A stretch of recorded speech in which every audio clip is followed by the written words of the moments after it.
Assalamualaikum warahmatullahi wabarakatuh. Selamat malam, Om Swastiastu, Namo Buddhaya, salam kebajikan. Semoga kita semua di malam hari ini dalam keadaan sehat dan baik.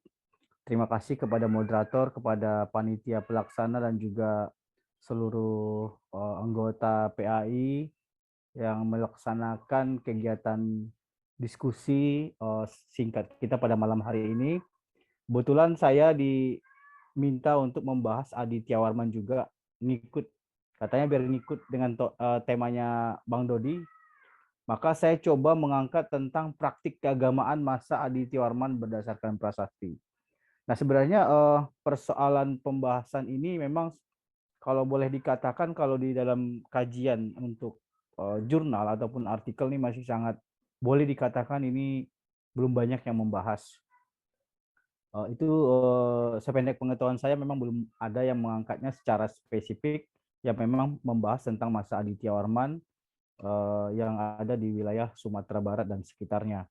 Nah, maka adapun pembahasan ini sebenarnya tidak membaca ulang prasasti, tetapi saya coba untuk sebatas menginterpretasi saja isi teks yang sudah sebenarnya diterjemahkan oleh banyak peneliti, seperti yang tadi disampaikan oleh Bang Dodi, itu mulai dari tahun masa kolonial sampai terakhir itu sudah banyak.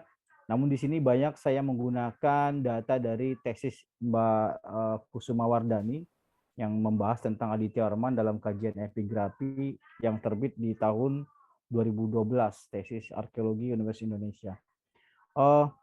Mengawali pembicaraan ini sebenarnya sebagai pengantar kenapa kemudian ini menarik untuk kita diskusikan, mengingat banyaknya temuan struktur maupun arca dan juga prasasti yang ditemukan di wilayah Sumatera Barat, semisalnya adalah Damasraya, kemudian di Tanah Datar, yang mengindikasikan semuanya itu adalah struktur ataupun bangunan-bangunan yang erat kaitannya dengan peribadatan ataupun praktik-praktik keagamaan.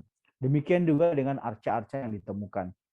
Namun sejauh ini belum begitu terungkap seperti apa sebenarnya relasi antara bangunan-bangunan tersebut ataupun struktur-struktur itu dengan apa yang kemudian selama ini kita sangkakan terkait nama besar dari Aditya Warman itu sendiri, yang juga sebenarnya melekat terkait dengan Tantrayana Bhairawa, di mana salah satu merupakan bagian dari mazhab dari Mahayana yang berkembang di Nusantara sejak perkiraan abad ke-9 sampai abad ke-14.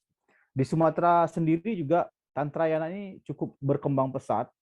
Ini bisa dilihat dari bukti-bukti yang ada, persebaran arkeologi yang ada di Bumi Ayu misalnya di wilayah Pali, Sumatera Selatan. Kemudian juga kita bisa melihat di wilayah Sumatera Utara di Padang Lawas yang sangat kental sekali dengan tantra Bairawanya, bisa dilihat dari arca, relief, dan berbagai temuan yang lain seperti mantra dan juga prasasti yang banyak ditemukan di sana. Kemudian juga di khususnya lagi di wilayah Damasraya dan Tanah Datar yang banyak sekali kita menemukan yang mengarah kepada indikasi praktik-praktik Tantrayana tersebut. Tantrayana sendiri memang secara sederhana bisa diartikan sebagai suatu ajaran mistis, ajaran yang menuntun penganutnya untuk mengalami penyatuan antara jiwa secara personal dengan jiwa kosmik atau universal.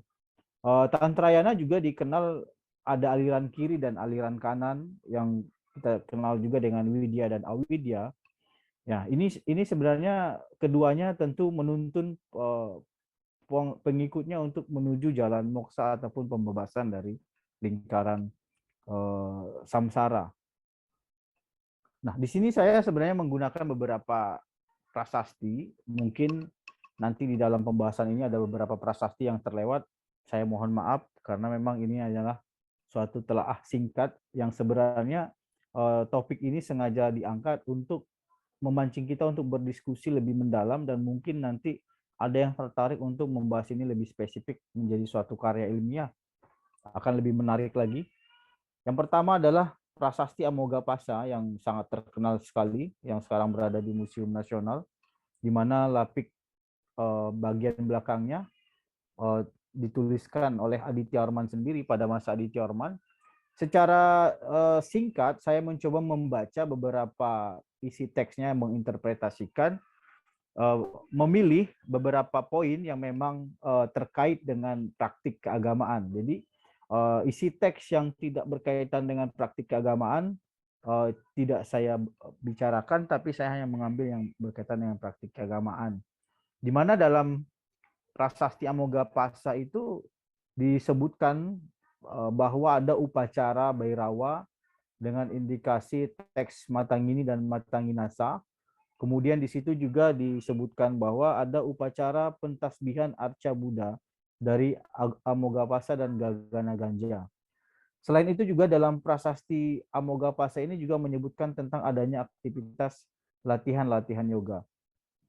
Ini prasasti pertama yang kemudian menjelaskan bagaimana adanya suatu praktik-praktik keagamaan yang berlangsung pada masa sekitaran 1347, yaitu masa dikeluarkannya prasasti Amogapasa ini. Kemudian ada prasasti Pagaruyung 1. Sebenarnya prasasti-prasasti ini sudah dibahas juga bersama Pak Dodi tadi sebelumnya, bahwa dalam prasasti Pagaruyung 1 disebutkan juga bahwa adanya ritual, suatu ritual yang dilakukan pada paruh bulan ataupun pada waktu purnama, ritual yang mungkin ini mengingat waktu yang secara sistematik dan berkala, tentu ini dilakukan dalam waktu-waktu tertentu. Kemudian juga ada upacara penyembelihan sapi untuk penghapusan dosa. Jadi itu disebutkan dalam prasasti ini bahwa kegiatan-kegiatan itu sering dilakukan pada masa itu. Kemudian ada juga prasasti berikutnya, yaitu prasasti Sarwaso, Sarwaso 1, di mana dalam prasasti ini berisi tentang upacara korban atau yang kemudian dikenal dengan upacara dari Sekte Bhairawa yang dilakukan di setra atau di pemakaman, di mana upacara ini bertujuan untuk pentasbihan Aditya Orman sendiri sebagai perwujudan Wisesa Dharani atau salah satu perwujudan dari Buddha. Selanjutnya ada prasasti Rambatan. Nah, prasasti Rambatan ini juga menyinggung soal suatu praktek keagamaan di mana menyebutkan adanya upacara pada paruh bulan di lokasi jejak kaki Buddha atau di Jinapada. Kemudian karena sering dikunjungi oleh orang banyak, maka Aditya Warman kemudian membangunkan tempat untuk perlindungan ataupun semacam pendopo di lokasi tersebut. Maaf Mas, jadi Ya, slide-nya nggak jalan Mas. wah, Boleh di di slideshow. Terus di di sini jalan sih Mbak kalau Oh, di di sini. sini jalan. Iya. Oh iya iya iya iya. Oh, iya, oke, saya lanjutkan. Ya, itu prasasti Rambatan terakhir tadi. Ini menjadi daftar pustaka yang saya gunakan. Kemudian yang menjadi bahan diskusi untuk kita nanti adalah sebenarnya bagaimana relasi antara temuan arca dan struktur candi di wilayah Sumatera Barat dengan praktik keagamaan masa Aditya Orman. Kemudian bagaimana relasi antara wilayah hulu Sumatera Barat dengan di masa klasik dengan wilayah hilir di Muaro Jambi, di mana sejauh ini kita pahami bahwa wilayah Muaro Jambi ini dikenal dengan sebagai Mahavihara, tempat pusat pendidikan agama Buddha. Apakah di wilayah Muaro Jambi ini juga memang menjadi pusat pengajaran dari praktik-praktik tantra itu sendiri atau bagaimana? Nah, ini menjadi bahan yang mungkin kita bisa bertukar pikiran bersama berdasarkan data-data arkeologi yang memang kita temukan di kedua wilayah tersebut. Mungkin itu saja Mbak Aya dari saya, nanti mungkin dilanjutkan lagi. Terima kasih. Assalamualaikum warahmatullahi wabarakatuh.